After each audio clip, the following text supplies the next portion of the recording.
That necklace. Where did you get it? The question sliced through the clinking of crystal and murmurs of wealth. Ava froze her tray, trembling as the old woman's trembling hand pointed straight at the silver locket on her chest. The diners turned. The air thickened. Across the table, a billionaire's son-in-law looked up, his polished smile faltering for the first time. He didn't know the secret she wore, the one that could destroy him. But the woman did. Her eyes, wet with shock, saw not a waitress, but a ghost one she'd buried 20 years ago. And the past had just walked into her dining room. The evening rush at Aurelia, a bastion of fine dining in downtown Boston, was a carefully orchestrated storm. Ava Mitchell moved through it with the practiced grace of a dancer, her black uniform a stark contrast to the shimmering gold and deep mahogany of the dining room. She was 20 years old, with eyes that held a quiet weariness and a smile that rarely reached them. For Ava, Aurelia wasn't a career. It was a means to an end. The end of a month where rent was paid and her community college tuition was covered. Her life was a tapestry woven with threads of uncertainty. An orphan raised by a kind but struggling couple who had since passed her only tangible link to her origins. Was the object she now subconsciously touched a habit born of anxiety? It was a small silver locket shaped like a sling in mid-flight. Its surface was worn smooth with time and touch. The intricate feather patterns are now faint echoes of their former glory. Inside, it was empty. Her adoptive parents had found it tucked into the blanket sheet she was wrapped in when she was left on the steps of a local fire station. It was her mystery, her anchor, her entire inheritance. Tonight, the air in Aurelia was thicker than usual, charged with the presence of Table 7. The reservation was under the name Davenport, a name that resonated through Boston's financial and social stratosphere like a thunderclap. Catherine Davenport, the matriarch of the Davenport Steel Empire, was a living legend, a woman forged from the same unyielding material her family sold. She was known for her shrewd business acumen and an equally sharp, unforgiving tongue. Ava was assigned the table. Her manager, Mr. Dubois, had delivered the news with a mixture of terror and reverence. Everything must be perfect, Mitchell. Not just perfect, transcendent. Catherine Davenport was even more formidable in person. Seated opposite her was a man in his late 40s with a politician's smile and cold, calculating eyes, her son-in-law, Robert Sterling, the current CEO of Davenport Steel. He was handsome, impeccably dressed, and radiated an aura of predatory charm. Completing the trio was a younger man, likely an associate who said little and watched everything. Ava approached with a pitcher of iced water, her heart a frantic drum against her ribs. "Good evening. Welcome to Aurelia. My name is Ava, and I'll be taking care of you tonight. Can I start you with some water?" Robert Sterling gave her a dismissive glance, already absorbed in his phone. But Catherine Davenport's gaze was sharp, analytical. It swept over Ava from her neatly tied hair to her polished shoes. It was the look of a queen assessing a peasant, and Ava felt herself shrink under its weight. "Yes, water would be acceptable," Catherine said, her voice a low, growly timbre that commanded attention. Ava poured the water with a steady hand she didn't feel.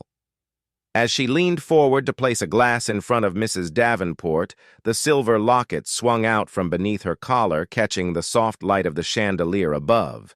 It glinted for a mere second.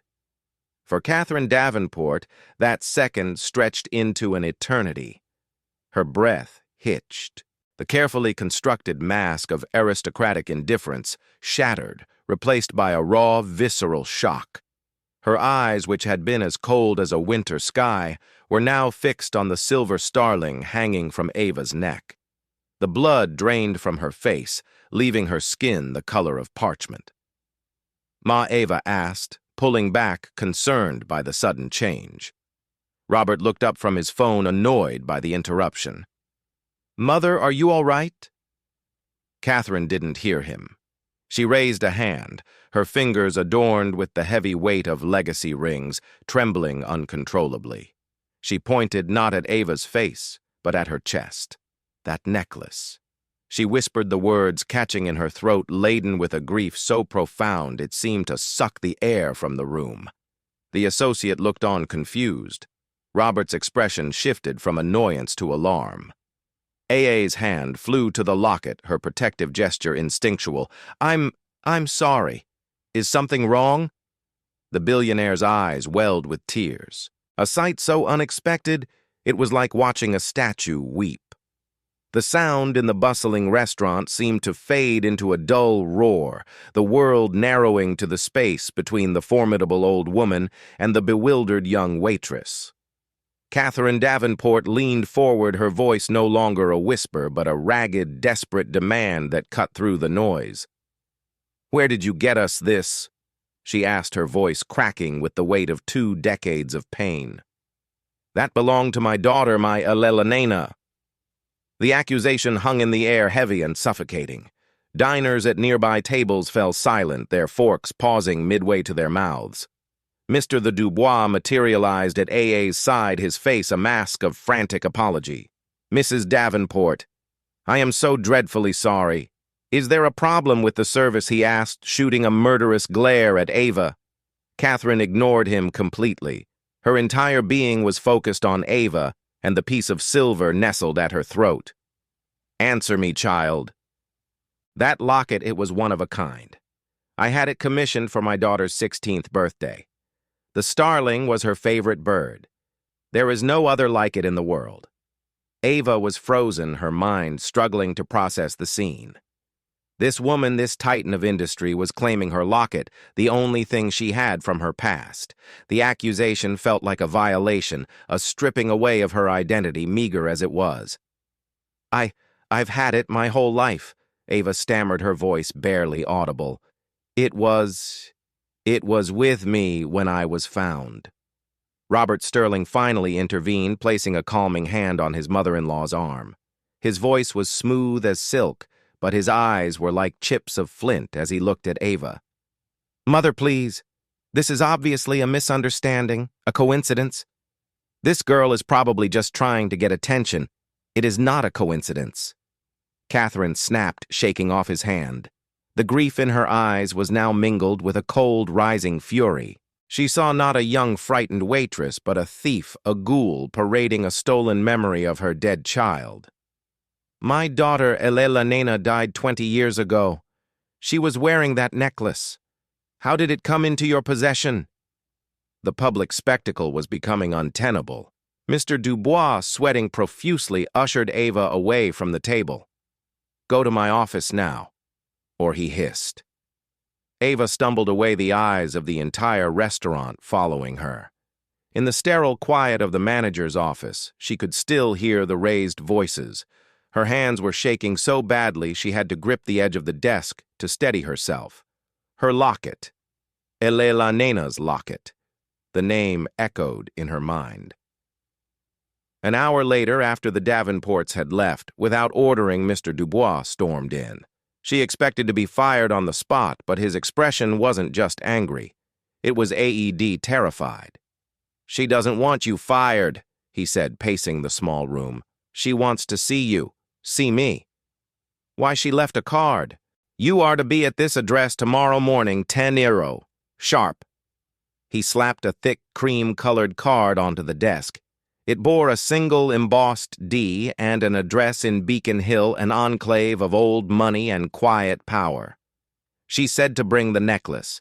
"Mitchell, whatever this is, for God's sake, don't mess it up." Ava spent a sleepless night in her small walk-up apartment in Ole, a world away from Beacon Hill. The locket lay on her nightstand, seeming to pulse with a life of its own. It was no longer just a piece of metal. It was a story, a connection, a potential source of answers and of great danger. Could it be true? Was it possible this powerful woman's dead daughter was somehow connected to her own abandonment? The idea was so preposterous, so far-fetched, it felt like a dream. But the raw, undeniable pain in Catherine Davenport's eyes had been very real. The next morning, Ava, dressed in the nicest clothes she owned, a simple black dress and a worn cardigan. She felt like an imposter as the taxi wound its way through the manicured, gaslit streets of Beacon Hill. The Davenport residence wasn't a house. It was a fortress of red brick and ivy, a testament to generations of accumulated wealth and power. A stern-faced butler led her through a cavernous hall, her footsteps echoing on the marble floor. She was shown into a vast library where floor-to-ceiling shelves were filled with leather-bound books that smelled of thyme and vanilla. A fire crackled in a hearth large enough to stand in. Aharon Davenport was seated in a wing-back chair dressed in a simple but elegant cashmere sweater set. In the daylight, without the restaurant's dim lighting, she looked older, more fragile. The fire in her eyes from the previous night was banked, replaced by a profound, weary sadness. "Sit," she commanded, gesturing to the chair opposite her. Ava sat on the edge of the cushion, her hands clenched in her lap. "Let me see it," Catherine said, her voice soft but firm. With trembling fingers, Ava unclasped the necklace and handed it over. Catherine took it with a reverence that made Ava's breath catch. She turned it over and over, her thumb tracing the familiar worn shape of the sling. Then, with a practiced movement, she pressed a tiny, almost invisible notch on the bird's wing. There was a faint click. The locket sprang open. Ava gasped. She had tried to open it thousands of times throughout her life, prying at it, searching for a seam, but it had always remained sealed. Catherine angled the open locket towards Ava. Inside, on one side, was a minuscule, faded photograph of a young woman with a bright, rebellious smile and Catherine's piercing eyes. On the other side, an inscription was engraved in delicate script. "My sling-fly-free love mother." Elena Catherine whispered, her voice thick with unshed tears. This was my Elena. Ava stared at the face in the photograph. There was a faint, almost imperceptible familiarity in the curve of the smile, the shape of the eyes. It was like looking at a distorted reflection of herself. "I don't understand," Ava said, her own eyes filling with tears. "How that is what I intend to find out." Catherine said, her gaze hardening slightly. She snapped the locket shut and looked directly at Ava. "My daughter died in a tragic car accident on a coastal highway. 2 decades ago, her car went off a cliff into the ocean. Most of her personal effects were lost to the sea, including this locket. The police, the investigators, they all confirmed it." She paused, taking a deep, shuddering breath. "I will give you $50,000 for it, a fair price for the return of a priceless memory." The offer was staggering. $50,000 would change Ava's life. It would mean no more waiting tables, no more worrying about rent. It would mean a secure future. All she had to do was give up the one thing that connected her to her past. But looking at the face of Elena, at the inscription filled with a mother's love, she realized it wasn't just a piece of metal anymore. It was a clue. It was the first chapter of her own story. Handing it over would be like tearing out the page before she could read it. "No," Ava said the word, surprising even herself with its firmness. Catherine's eyes widened in disbelief. "No, I am offering you a fortune for a trinket." "It's not a trinket to me," Ava replied, her voice gaining strength. "It's all I have. It was found with me when I was a baby. If this belonged to your daughter, then that means she's somehow connected to me. This isn't about money. I need to know why. I need to know what happened." For the first time, Catherine Davenport looked at the young waitress not as a thief or an opportunist, but as something else entirely. She saw the same stubborn fire she used to see in her own daughter's eyes. The refusal, the demand for truth over money, planted a seed of doubt in the barren ground of her grief. The official story of Elena's death had been neat, tidy, and devastating, but life was rarely so simple. "Very well," Catherine said slowly, her mind racing.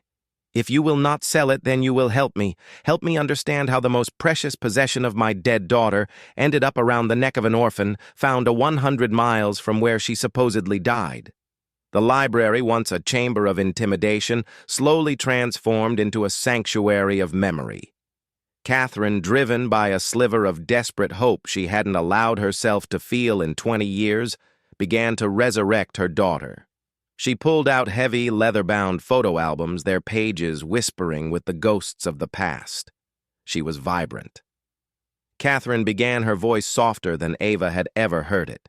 She pointed to a photo of a teenage girl with a cascade of dark hair grinning mischievously as she stood beside a horse. She wore the stilling locket full of life. Too much life, some said. She was a painter, a dreamer. She saw the world in colors I could never perceive. Ava looked at picture after picture of Eleanor Davenport. Eleanor at her debutante ball looking beautiful, but trapped in a gown of white silk. The locket a spark of silver against her skin. Eleanor on a sailboat, hair wild in the wind, a genuine joyful smile on her face. Eleanor in a paint-splattered studio, her expression intense and focused. In every photo she radiated a fierce, untamable energy. She married Robert when she was 22. Catherine said, her tone becoming clipped, a hint of the old steel returning. She turned a page to a wedding photo. Robert Sterling looked younger, but his smile was the same, perfectly polished, yet failing to reach his eyes. Eleanor on his arm looked breathtakingly beautiful, but Ava, now studying her face intently, saw a shadow in her eyes, a flicker of apprehension that was absent in her earlier carefree photos. It was a suitable match, Catherine continued as if reciting from a corporate merger document. The Starings were an old family, and Robert was ambitious. He was meant to steady her, to ground her.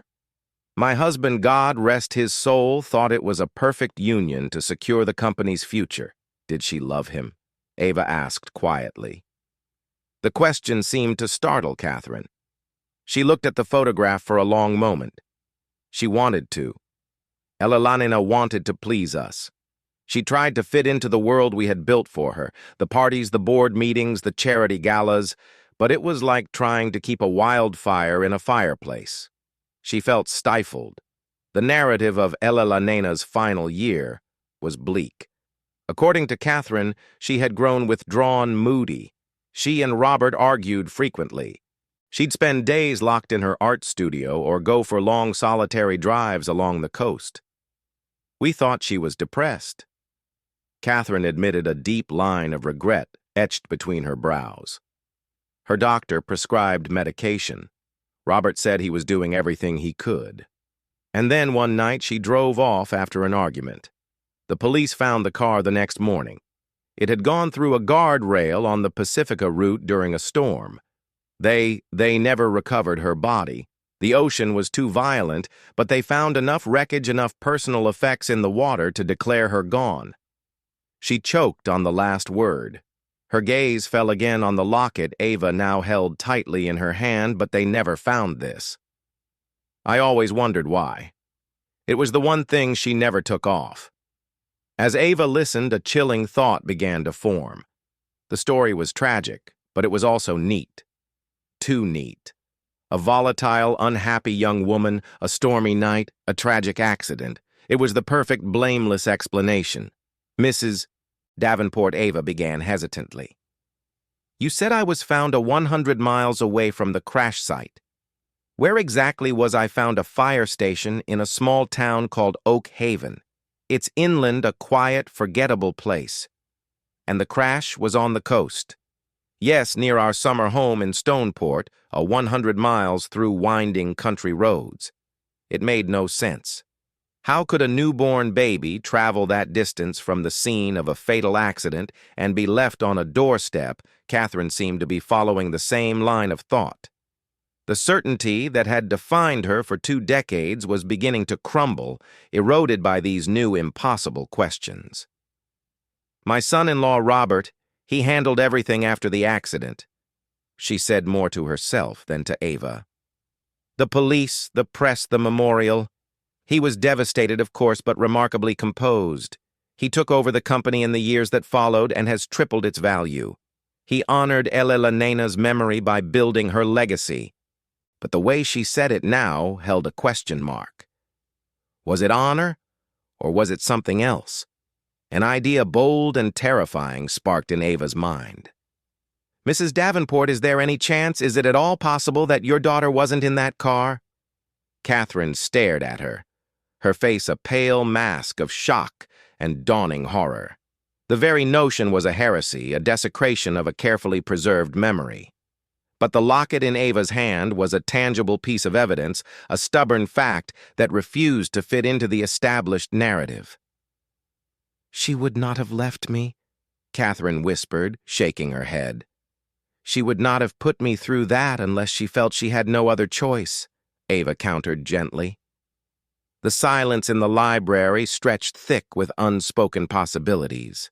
The story of Elena's death was beginning to feel less like a tragedy and more like a carefully constructed facade.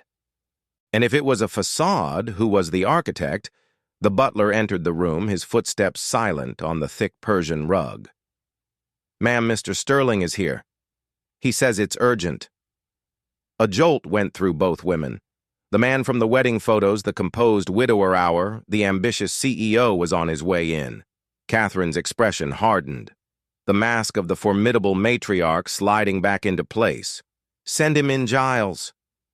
To Ava, she said in a low, urgent voice, "Put the necklace away.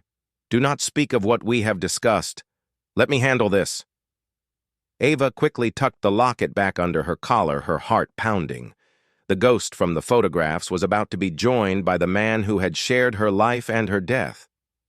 And Ava had the terrifying premonition that he was the key to everything. Robert Sterling entered the library with an air of proprietary confidence, his expensive suit perfectly tailored, his stride purposeful. He stopped short upon seeing Ava, his polished smile faltering for a fraction of a second. A flicker of something dark and dangerous passed through his eyes before he masked it with a look of polite confusion. "Mother," he said, his voice a smooth baritone. "I was concerned when you didn't answer your phone. I had no idea you were entertaining." He directed a cool, dismissive glance at Ava. "Is this the young woman from the restaurant Ava was just leaving?" Catherine said, her tone level and unreadable. She stood up, a silent dismissal. "Thank you for coming, my dear. We will speak again soon."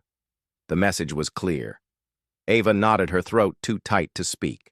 She walked towards the door, acutely aware of Robert's gaze tracking her every move. As she passed him, he spoke, his voice low and meant only for her. A word of advice, he murmured, his breath unpleasantly close. "Some things are best left in the past, especially when they don't concern you." It wasn't advice. It was a threat delivered with a smile. A chill traced its way down Ava's spine. She didn't look back as she followed the butler out of the mansion and into the crisp autumn air. The brief encounter had confirmed her deepest fears. Robert Sterling was not just a grieving widower hour. He was a gatekeeper, and he was guarding a secret he would do anything to protect. Ava returned to her world of linoleum floors and ramen noodles, but the gilded cage of the Davenport mansion had left its mark. She couldn't shake the images of Elena, the feeling of the locket, their locket against her skin, or the veiled menace in Robert's eyes. 2 days later, the threat became more concrete. She was finishing her shift, exhausted and mentally drained. As she stepped out of the restaurant's back alley into the dimly lit street, a sleek black town car pulled up to the curb, its engine a low purr. The back window glided down, revealing Robert Sterling, his face illuminated by the glow of his phone. "Miss Mitchell," he said, his voice devoid of its earlier charm. "Get in." Fear, cold and sharp, pierced through Ava's fatigue. "I'm sorry, I have to get home." It wasn't a request. He opened the door from the inside. "We need to talk about your newfound friendship with my mother-in-law." Her mind raced. Running seemed foolish. He knew where she worked. Screaming would create a scene, but he seemed like the kind of man who could turn any situation to his advantage. Reluctantly feeling she had no other choice, she slid into the plush leather interior. The car smelled of wealth and power. As the car pulled silently into traffic, Robert turned to face her. "Let's be direct. I don't know what kind of game you're playing, but it ends now. Catherine is an old woman. She is still grieving even after all these years. You are preying on her emotions with a fantastical story and a cheap replica of a necklace. It's not a replica," Ava said, her voice shaking but firm, "and I'm not playing a game." He laughed, a short, humorous sound. "Aren't you? A poor little waitress happens to have a locket that looks just like one belonging to a dead's. It's a bold move. I'll give you that. You're hoping for a payout." He reached into his jacket and pulled out a checkbook. He scribbled on it, tore out the check, and held it out to her. "Here, $100,000 for the necklace and for your silence. You will take this. You will give me the locket, and you will never contact Catherine Davenport again. You will quit your job and leave Boston. Consider it a severance package from a life that isn't yours." Ava stared at the check. The number of zero was dizzying. It was life-altering money, far more than Catherine had offered, but it felt like blood money. It was a bribe to bury the truth, to erase the memory of Elena, to sever the one fragile thread that might lead Ava to her own identity. "My daughter Catherine had called Elena. If this belonged to your daughter, then that means she's somehow connected to me." "No!" Ava said, pushing the check back towards him. Robert's pleasant facade finally cracked. His eyes turned to ice. "You are making a grave mistake. You have no idea what you're getting into. The Davenport family history is complex. You are a nobody, a footnote. Do you really think you can go up against me? I'm not going up against anyone," she said, her courage fueled by a strange, righteous anger. "I just want the truth. The truth is that my wife died 20 years ago. He snarled, his voice rising. "She was a troubled, unhappy woman, and she took her own life in a reckless accident. End of story. Catherine has built a shrine to her memory, and you are desecrating it with your pathetic little fairy tale." The car stopped in front of her apartment building. The ride had been short, but it felt like an eternity. "This is your last chance, Ava," he said, his voice dropping to a menacing whisper. "Take the money and disappear, or stay and find out just how difficult life can be for a girl with no name and no one to protect her." He didn't have to elaborate. The threat was crystal clear. He had the power and the resources to ruin her. He could have her fired. He could have her evicted. He could make her life a living hell. Ava got out of the car without another word, the check lying on the seat between them. As the town car sped off into the night, she leaned against the cold brick of her building, her body trembling. He wasn't trying to protect a grieving old woman. He was terrified. Terrified of a 20-year-old waitress and a tarnished silver locket. And the only thing that could inspire that level of fear was a lie big enough to destroy a man's entire world. Up in her apartment, Ava looked at her reflection in the mirror, at the locket resting in the hollow of her throat. For the first time, she felt a kinship with the rebellious girl in the photograph. Elena had tried to fly free. Now it was up to Ava to find out if she had succeeded. Catherine Davenport was not a woman who waited for others to act. The seed of doubt Ava had planted had taken root, growing into a thorny vine of suspicion that was choking the life out of her long-held grief. Robert's unexpected visit to her library, his thinly veiled hostility towards Ava, and his insistence on the finality of the official story had served only to fertilize that doubt.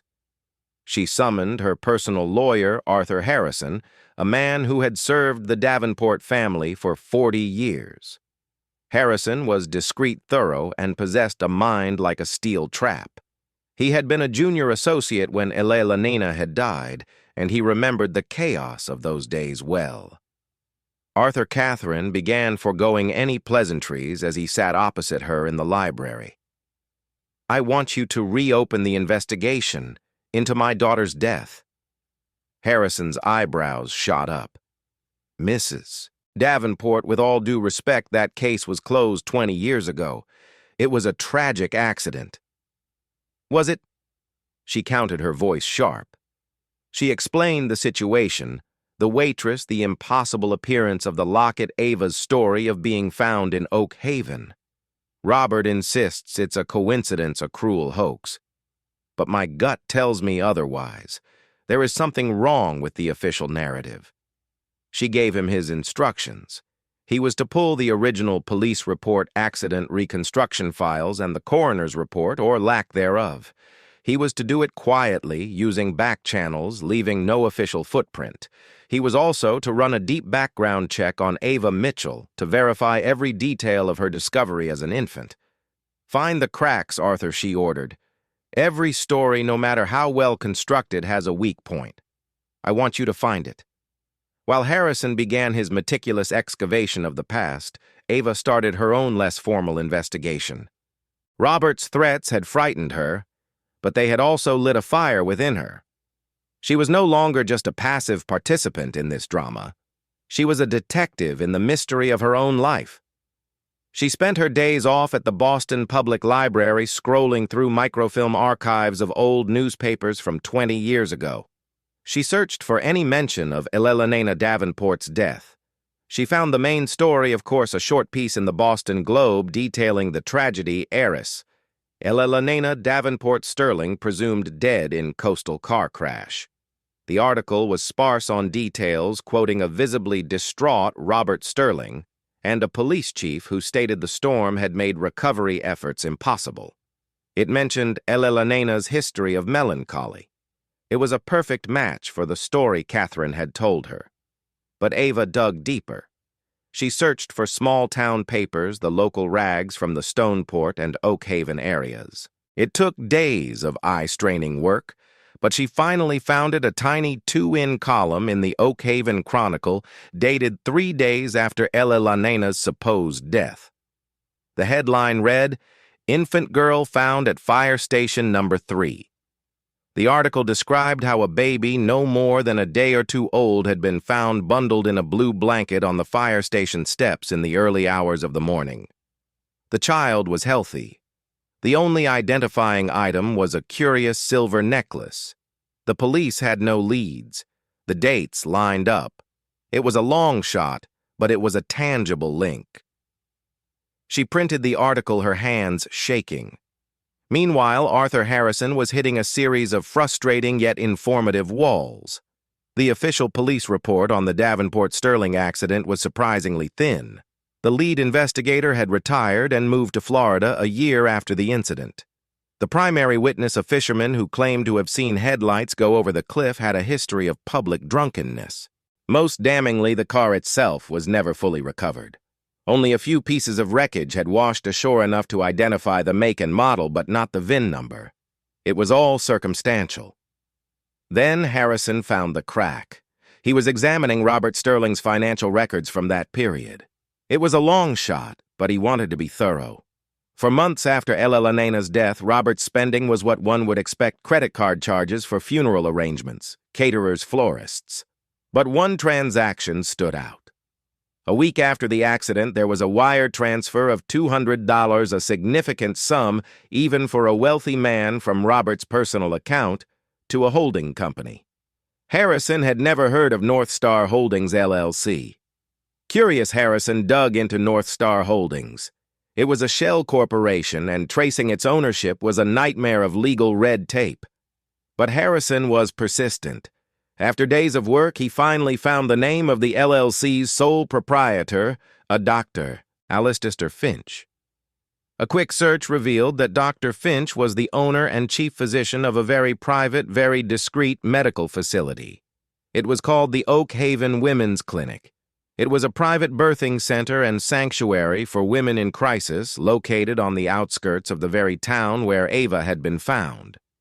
Harrison felt a jolt, as if he'd touched a live wire. The pieces began to slam into place with terrifying clarity.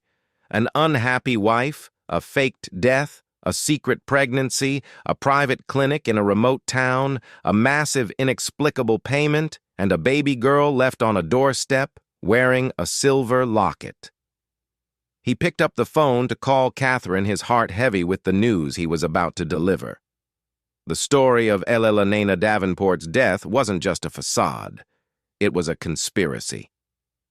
That same evening, Ava sat in her apartment, the newspaper clipping from the Oak Haven Chronicle laid out on her small kitchen table. She looked from the printed words to the locket in her hand. Infant girl, curious silver necklace. She knew with a certainty that settled deep in her bones that she was that infant girl. And she knew that the woman who had left her there, the woman who had given her this one link to her past, was not dead.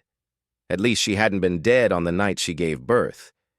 Elena hadn't driven off a cliff. She had run away.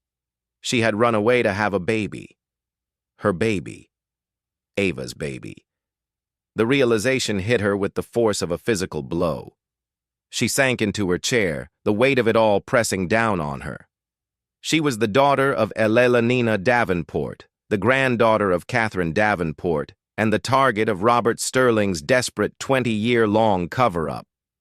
The stage for the final act was set not in a courtroom or a police station, but in the opulent wood-paneled boardroom of Davenport Steel. Catherine had called an emergency board meeting under the guise of discussing a hostile takeover bid. It was a lie, but a necessary one to ensure Robert's attendance. He would never miss a chance to display his authority. Ava was there, tucked away in an adjoining office with Arthur Harrison, her heart hammering against her ribs. Catherine had insisted she be present to witness the truth, to see justice done for her mother.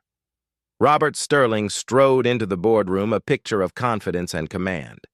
He took his place at the head of the long mahogany table, flanked by the company's most powerful executives. He nodded curtly at his mother-in-law, who sat at the opposite end, her face as impassive and hard as granite. "Mother," he began, "I trust this is important. I've had to reschedule a meeting with our Japanese investors. I assure you, Robert, this is far more critical than any investor meeting," Catherine said, her voice echoing slightly in the vast room. "This is about the foundation upon which your career and indeed this entire company's modern era has been built." A murmur went through the board members. Robert's expression tightened. "I'm not sure I follow." 20 years ago, Catherine began, her eyes locked on his. "We lost my daughter Elena. You lost your wife. The company lost its heir. We were told it was a tragic accident, a result of her fragile mental state. We grieved, we mourned, and we moved on with you at the helm, leading us to unprecedented success."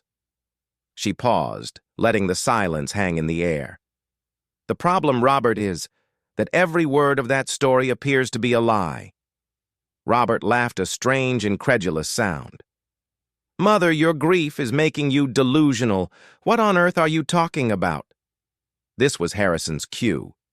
He entered the boardroom, followed by Ava. The board members gasped. Ava's presence, her youth, her simple dress, was a stark anomaly in this den of corporate power. Robert's face went white as a sheet when he saw her. The mask of control shattered, revealing the panicked animal beneath. "What is she doing here? Get her out! She is here because she is the truth," Catherine declared, her voice ringing with cold fury. "She is the secret you thought you buried 2 decades ago." Harrison placed a thin file on the polished table. "Mr. Sterling," he began, his voice calm and professional, "we have pulled the original reports from your wife's disappearance. They are surprisingly inconclusive. There was no body, no conclusive wreckage, just the word of a few unreliable witnesses and your own sworn testimony." He slid a second document across the table. "This, however, is more concrete. It is a record of a $200,000 payment you made 1 week after Elena's supposed death. The recipient was a holding company owned by a Dr. Alistair Finch." Robert stared at the paper as if it were a snake. "That was a private investment." "It has nothing to do with this, doesn't it?" Catherine interjected. "Because Dr. Finch runs the Oak Haven Women's Clinic, a private facility for expectant mothers 100 miles inland from where my daughter's car allegedly went into the ocean." The board members were now staring at Robert, their faces a mixture of confusion and dawning suspicion, and then Harrison continued, his voice relentless.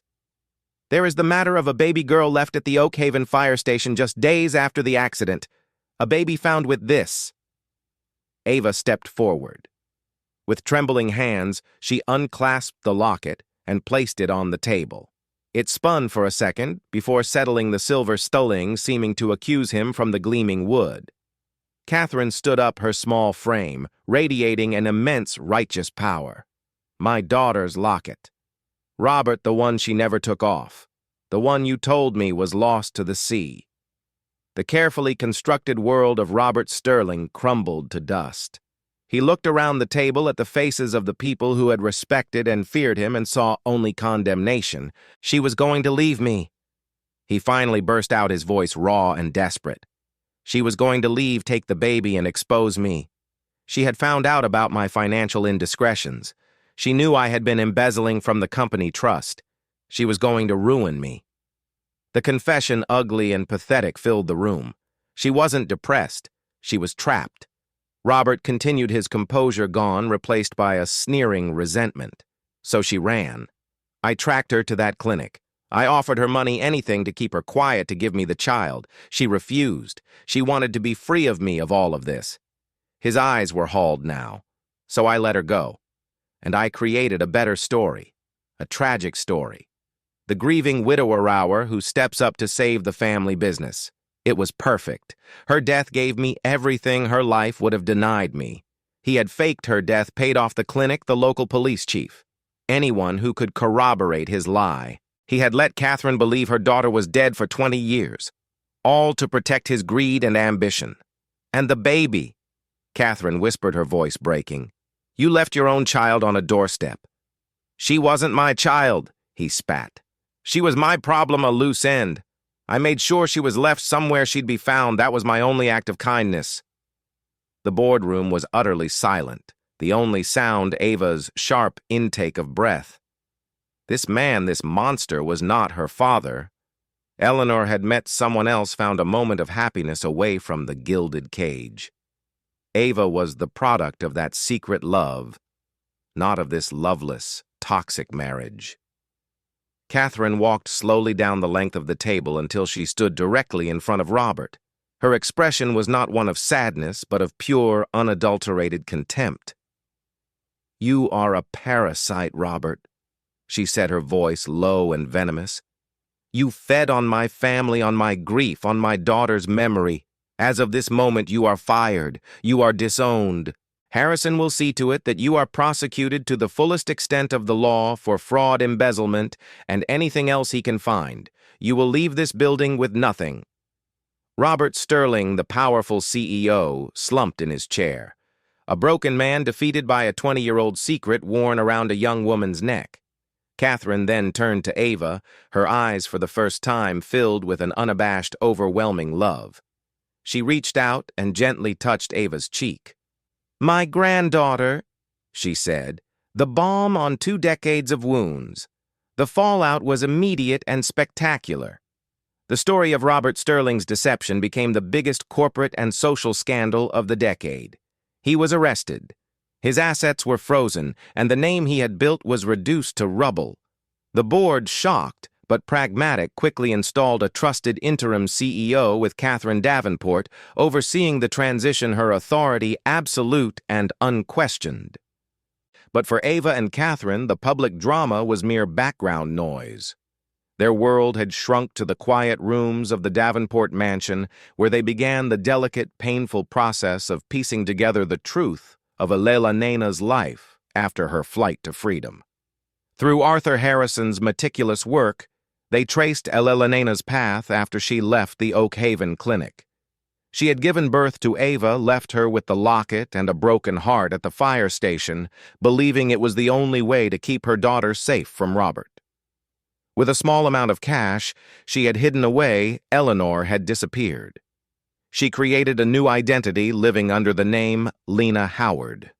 She moved to a small artistic community in Vermont, where she finally lived the life she had always craved. She painted.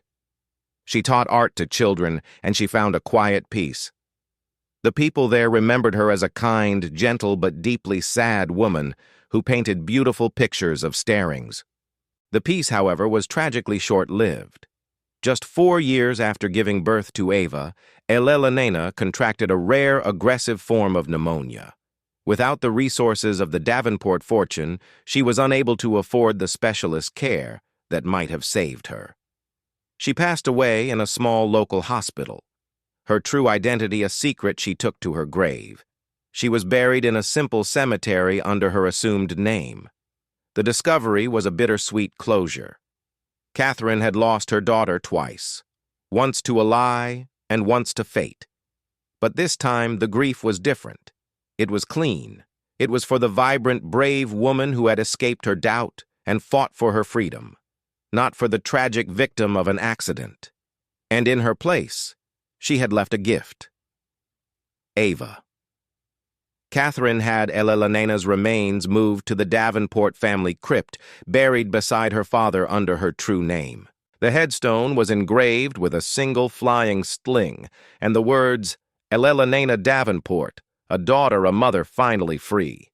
For Eva, the world had been turned upside down. She moved out of her tiny apartment and into the vast Davenport mansion, not as a guest, but as family. The transition was overwhelming.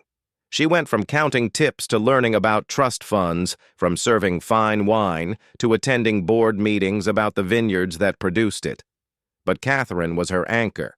The formidable matriarch became her doting grandmother. She taught Eva not just about the family business, but about the family itself. She shared stories of Elena's childhood, filling in the blank pages of Eva's history. Eva, in turn, brought a light and warmth back into the cavernous house that had been missing for 20 years. She didn't give up her own dreams. With Catherine's encouragement, she enrolled at Boston University not to study business, but art history. She wanted to understand the world that her mother had loved. In her spare time, she would visit Elena's old studio on the estate, which Catherine had preserved exactly as she had left it. Standing amidst the unfinished canvases and the smell of turpentine, Eva felt an unbreakable connection to the mother she had never known. The locket remained her most treasured possession. It was no longer a symbol of a lonely past, but a testament to a mother's desperate love and a grandmother's enduring strength. It was a promise that even after the longest, darkest night, a new day could dawn. One sunny afternoon, Eva and Catherine stood on the mansion's grand terrace overlooking the sprawling gardens. "She would have been so proud of you," Catherine said, her hand resting on Eva's shoulder. Eva looked out at the horizon, a gentle smile on her face. "I think in a way she knew I would find you," she said, touching the silver sling at her throat. She knew a mother's love is a compass. It always points the way home. The story of the waitress and the billionaire became a quiet legend in Boston, a tale of secrets, lies, and the undeniable power of family. For Eva Mitchell Davenport, life had just begun. She was no longer an orphan defined by a question mark, but a young woman defined by the love of two incredible women, the one who gave her life and the one who gave her a home. A single piece of jewelry, a tarnished silver locket, held the power to unravel a 20-year conspiracy of greed and lies. It transformed a struggling waitress into a beloved granddaughter and brought a heartbroken mother the truth she so desperately deserved. Eva and Catherine's story is a powerful reminder that our past is never truly buried, and the ties of family can be strong enough to break through even the most carefully constructed deceptions. It shows us that truth, no matter how long it takes, has a way of finding the light, and that a mother's love is a legacy that can never be truly lost. If this story of secrets and reunion touched your heart, please give this video a thumbs up to let us know. Share it with someone who loves a story of fate and perseverance. And don't forget to subscribe to our channel and hit the notification bell so you never miss another incredible story about the hidden connections that shape our lives. Thank you for watching.